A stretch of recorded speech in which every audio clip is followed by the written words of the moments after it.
everybody, welcome to Rainbow Gardens. We have been working hard out here to plant a lot of bare root roses for you. Today we're going to show you how to plant a bare root rose. So the first step with planting your bare root roses is site preparation. You need to have a full sun area. Roses are very susceptible to different types of fungus such as powdery mildew, downy mildew. They need to be in full sun. There's no such thing as a shade-loving rose.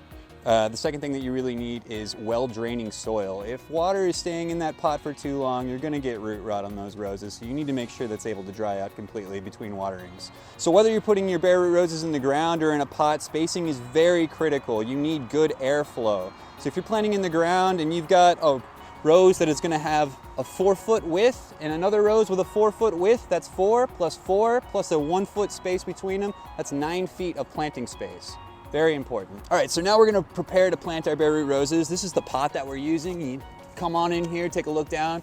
We're gonna look for depth is very, very important, especially with these bean pots that kind of like taper out in the way. So you wanna take your rose by the pot. You don't wanna grab it by the thorns.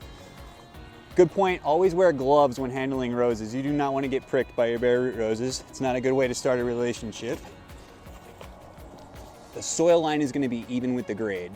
So you don't want to plant it too deep and you don't want to plant it too tall. So you want to put it in a pot that's going to be roughly about twice the size of the diameter of what your original nursery pot is.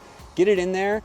The soil is not going to go over the soil ball in your plant. So just make sure that you're not planting it too deep. All right, this is the tricky part right here. We're going to cut this out of this pot so that we don't disturb the root ball too much. And you really want to go around and just kind of saw it like that.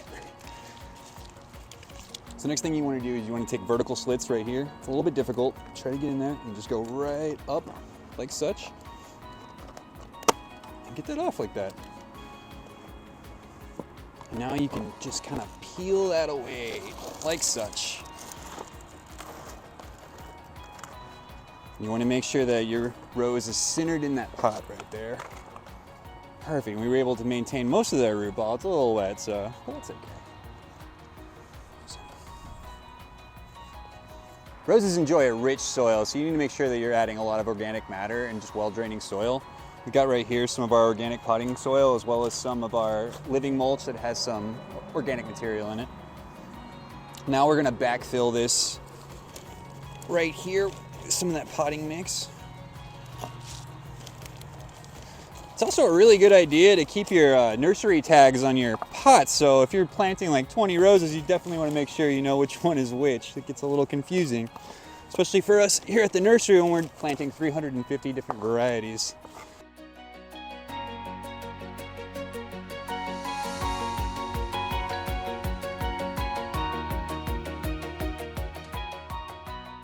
And remember, we're planting at the grade. We're not wanting to bury this root ball whatsoever. We are just putting soil around.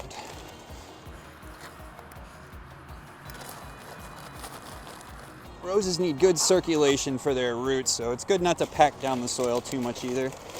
When we water it in, it'll get rid of some of that pore space.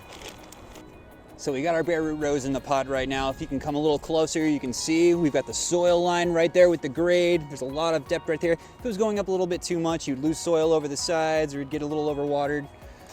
So you can also add a mulch layer to the top, about 1 to 2 inches. I'd recommend using pine bark mulch, or you can use the living mulch that we carry here. Either one of those is great. During the summer times, you're gonna get a lot of water loss without that mulch, and that's definitely gonna save you. You can do that whether you're planting it in the ground or planting it in a pot. Now we're gonna apply some living mulch to the top of it and help preserve some of that water in our dry spells. You don't wanna go too thick. If you start going, above 2 inches, you're probably gonna get a little bit of mold on the top. If you accidentally do that, it's okay. Just kind of stir it up a little bit, take out anything that's molding on the top, and just try to get some airflow within the mulch. As it breaks down, it's gonna help feed your rose. Excellent, and finally, you wanna water your bare root rose. A lot of crop failure comes from not watering in your roses. Adding dry soil to roses that have moisture in their roots, it has a wicking effect and it'll just suck all that moisture out and kill your rose.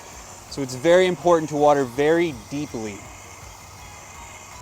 And finally, after making a mess, you want to just wash off your pot a little bit, make it nice and pretty. really enhance your home landscape. And there you go, now you have a beautiful potted rose. All right, well, we just finished up planting all of our bare root roses right now. You're welcome to come on out, check out our varieties. If you go online to rainbowgardens.biz, you can actually see a full list of all the varieties that we're carrying. Right now, if you look, we have the best selection right now. Warranty does not kick in until March 15th, just due to the fragile nature of the bare root roses. All right, if you enjoyed what you saw today, stay tuned because we're gonna have more videos coming out talking about different types of fertilizers for your roses right here. We're also gonna do a segment on trimming back your roses for the spring season. So looking forward to it.